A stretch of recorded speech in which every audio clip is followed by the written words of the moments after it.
Assalamualaikum warahmatullahi wabarakatuh.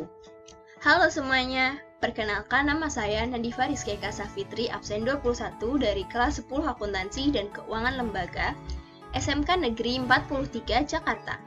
Di sini saya akan menjelaskan mengenai manajemen sumber daya manusia berbasis kompetensi. Salah satu faktor penentu keberhasilan atau kegagalan suatu organisasi adalah faktor sumber daya manusianya.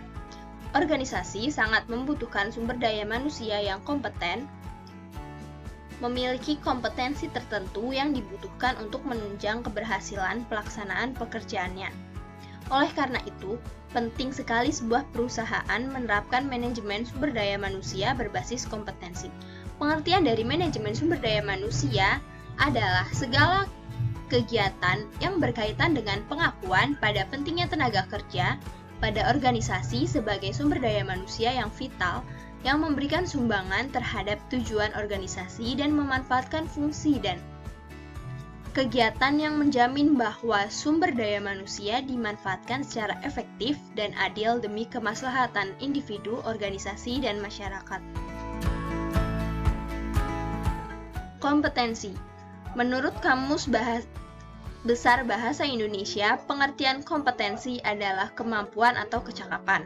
Sedangkan berdasarkan Surat Keputusan Mendiknas Nomor 45 Undang-Undang 2002, kompetensi adalah seperangkat tindakan cerdas, penuh tanggung jawab, yang dimiliki seseorang sebagai syarat untuk dianggap mampu oleh masyarakat dalam melaksanakan tugas-tugas di bidang pekerjaan tertentu.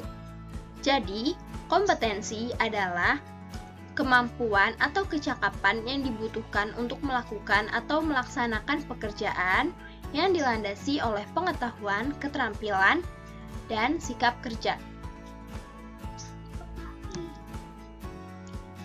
Kompetensi personal. Kompetensi personal adalah kemampuan atau kecakapan seseorang untuk berkinerja. Kinerja atau prestasi kerja adalah hasil kerja secara kualitas dan kuantitas yang dicapai oleh seseorang dalam melakukan tugasnya sesuai dengan tanggung jawab yang diberikan kepadanya. Kompetensi personal ini terkait dengan 3 hal pokok, yaitu pengetahuan, keterampilan, sikap, atau kepribadian. Jadi, efektif atau tidaknya suatu hasil kerja sangat dipengaruhi oleh pengetahuan, keterampilan, serta perilaku yang sesuai dengan tuntutan pekerjaan. Mengelola kompetensi personal berarti mengelola kemampuan dan kecakapan yang dimiliki sedemikian rupa, sehingga meningkatkan prestasi kerja.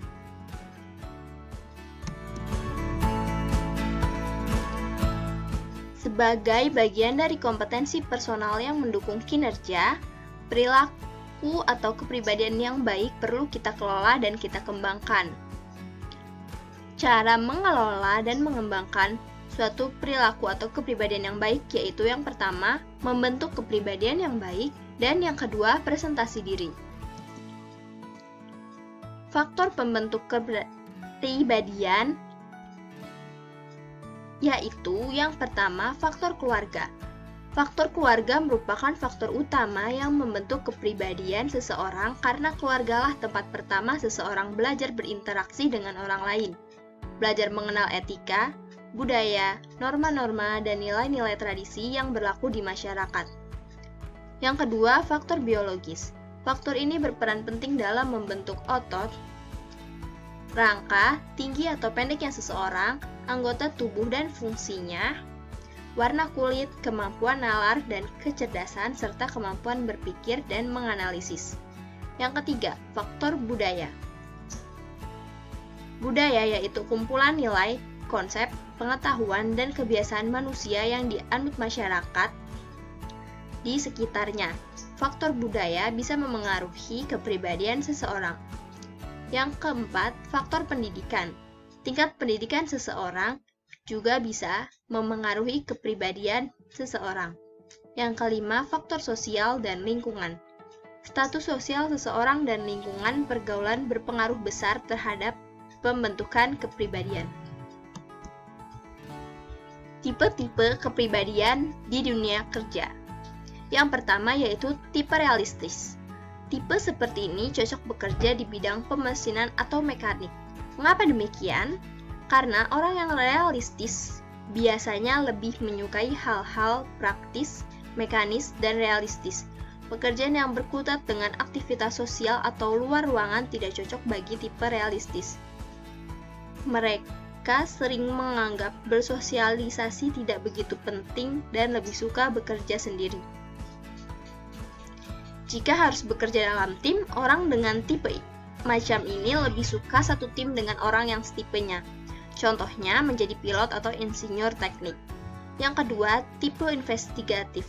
Tipe ini selalu tertarik pada gagasan dan ide-ide, lebih suka bekerja secara individu, menggunakan logika dalam memecahkan masalah, menyukai misteri atau teka-teki, memusatkan diri pada ilmu pengetahuan, sangat memperhatikan detail sesuatu. Orang tipe ini suka mengumpulkan banyak informasi sebelum membuat sebuah keputusan. Biasanya sering mempertanyakan ide-ide yang tidak didukung oleh data-data yang rasional. Contohnya menjadi ahli kimia, dokter gigi, psikiater atau psikolog, dan ahli matematika. Yang ketiga, tipe wira swasta. Tipe ini senang memimpin dan mempengaruhi orang lain dan menghindari pekerjaan-pekerjaan yang membutuhkan observasi dan ketelitian mendalam. Mereka mudah beradaptasi dengan lingkungan, suka tantangan dan persaingan, dinamis dan ambisius. Contohnya bekerja di bagian sales atau marketing, menjadi pengacara, serta menjadi politikus. Yang keempat, tipe sosial. Tipe ini cenderung suka menolong orang dan menyukai kegiatan yang mengharuskannya berinteraksi dengan banyak orang. Orang dengan tipe ini pandai bergaul dan berbicara, responsif, bertanggung jawab, berjiwa sosial. Mereka adalah orang-orang yang ahli dalam hal membuat kesepahaman atau kesepakatan dengan orang lain. Contohnya menjadi guru, pekerja sosial, konselor, terapis, mediator, perawat, dan penasihat. Yang kelima, tipe artistik. Tipe ini senang mengekspresikan diri dan kurang menyukai keteraturan dan keadaan yang menuntut keterampilan fisik. Mereka juga pandai memecahkan masalah karena mampu memadukan antara sisi kreativitas dan intuisinya dengan data atau informasi rasional yang mereka dapatkan dari lingkungannya. Orientasi mereka adalah pada cita-cita rasa, perasaan, dan imajinasi. Contohnya menjadi desainer, pelukis, komposer musik, editor buku, sutradara, penyair, artis, dan segala bentuk pekerjaan yang berkaitan dengan seni. Yang keenam atau yang terakhir yaitu tipe konvensional. Tipe ini diisi oleh orang-orang dengan watak kepribadian yang teratur, tertib, rapi, efisien, sistematis, dan peduli dengan perincian. Biasanya juga tekun dan gigih melakukan pekerjaan rutin. Mereka menyenangi bahasa dan angka-angka yang tersusun dengan baik dan sangat menghindari situasi yang sifatnya kabur atau ambigu. Contohnya menjadi staf administrasi, sekretaris, perencanaan keuangan, pengelola data statistik, pegawai arsip, akuntan, aktuaris, pegawai bank, dan yang berhubungan dengan pemberkasan. Presentasi diri dibagi menjadi dua. Yang pertama yaitu tata cara berbusana dan tata cara berhias dan bersolek. Tata cara berbusana. Presentasi diri adalah penampilan seseorang secara keseluruhan yang selalu terjaga dan rapi. Titik penampilan diri harus serasi dan menarik agar disukai oleh orang lain dan mencerminkan kepribadian orangnya. Busana kerja harus mampu mencerminkan kepribadian dan profesi. Dari cara berbusana, seseorang dapat dinilai kepribadiannya, tingkat kependidikannya, dan lingkungan pergaulannya. Tata cara berhias dan bersolek. Cara bersolek dan menggunakan perhiasan perlu diperhatikan agar penampilan menarik. Perlu dihindari penggunaan kosmetik secara berlebihan. Penampilan merupakan bentuk pernyataan diri. Beberapa hal yang harus diperhatikan dalam bersolek atau berhias yaitu perawatan rambut, make up, perhiasan, dan parfum serta sepatu. Pengembangan manajemen sumber daya manusia dibagi menjadi dua. Yang pertama yaitu pendidikan dan pelatihan, yang kedua yaitu pengembangan karir. Pendidikan dan pelatihan. Pelatihan adalah proses mengajarkan pengetahuan dan keterampilan bekerja, serta sikap agar semakin terampil dan melaksanakan tanggung jawab dengan semakin baik sesuai dengan standar. Jenis pelatihan yang sering digunakan adalah yang pertama, apprenticeship training atau magang. Apprenticeship training atau magang suatu pembekalan terhadap karyawan dengan cara belajar dan praktik secara langsung di suatu posisi pekerjaan. Pelatihan magang banyak sekali digunakan untuk melihat potensi individu dalam satu jenis pekerjaan tertentu, sehingga bila telah selesai magang, individu tersebut biasanya akan ditawari bekerja pada posisi tersebut. Yang kedua, on-the-job training, yaitu situasi di mana karyawan diberi pelatihan tentang pekerjaan baru dengan supervisi langsung seorang pelatih yang berpengalaman. On-the-job training ini dibagi dalam beberapa metode, antara lain coaching, yaitu suatu cara pelaksanaan pelatihan di mana atasan mengajarkan keahlian dan keterampilan kerja pada bawahannya. Apprenticeship, yaitu proses belajar kepada seseorang atau beberapa orang yang lebih berpengalaman. Dan job rotation, yaitu dalam rotasi jabatan, karyawan diberi kesempatan untuk mendapatkan pengetahuan pada bagian yang berbeda dan juga mempraktikkan berbagai macam keterampilan dengan cara berpindah dari satu pekerjaan ke pekerjaan lain. Yang ketiga, off-the-job training, yaitu pelatihan menggunakan situasi di luar pekerjaan. Off-the-job training dibagi dalam beberapa metode. Yang pertama, vestibule training, adalah pelatihan yang dilakukan dalam suatu ruangan khusus yang terpisah dari tempat kerja biasa. Yang kedua, role playing, yaitu suatu metode pembelajaran di mana subjek atau pemeran diminta untuk berpura-pura menjadi seseorang profesional tertentu. Yang ketiga, simulation. Simulasi atau simulation merupakan suatu kejadian yang ditampilkan mirip dengan situasi yang sebenarnya, tetapi hanya merupakan tiruan dan anggota pelatihan harus memberikan respon seperti dalam kejadian yang sebenarnya. Yang keempat, case study. Case study merupakan metode pelatihan bagi para peserta pelatihan yang dihadapkan pada beberapa kasus tertulis dan diharuskan memecahkan masalah-masalah. Yang kelima, laboratory training. Artinya, suatu bentuk latihan kelompok yang terutama digunakan untuk mengembangkan keterampilan antar pribadi. Pengembangan karir. Karir adalah posisi atau kedudukan yang dipegang seseorang dalam periode waktu yang cukup panjang, dan di dalamnya terdapat peluang-peluang peningkatan kesejahteraan melalui promosi. Pengembangan karir sangat dibutuhkan oleh setiap karyawan karena dengan cara itu individu akan mendapatkan hak-hak yang lebih baik daripada apa yang diperoleh sebelumnya, baik material maupun non-material, seperti status sosial, perasaan bangga, dan sebagainya. Perusahaan harus memberi kebebasan kepada karyawan untuk mengambil keputusan sendiri mengenai tujuan serta kesempatan menjalani karirnya. Pengembangan karir dapat dilakukan dengan 3 cara, yaitu yang pertama, mutasi. Mutasi adalah suatu perubahan jabatan yang dilakukan di suatu perusahaan pada tingkatan jabatan yang sama. Prinsip mutasi ini adalah memindahkan karyawan ke posisi yang tepat dan pekerjaan yang sesuai agar semangat dan produktivitas kerjanya meningkat. Yang kedua, promosi.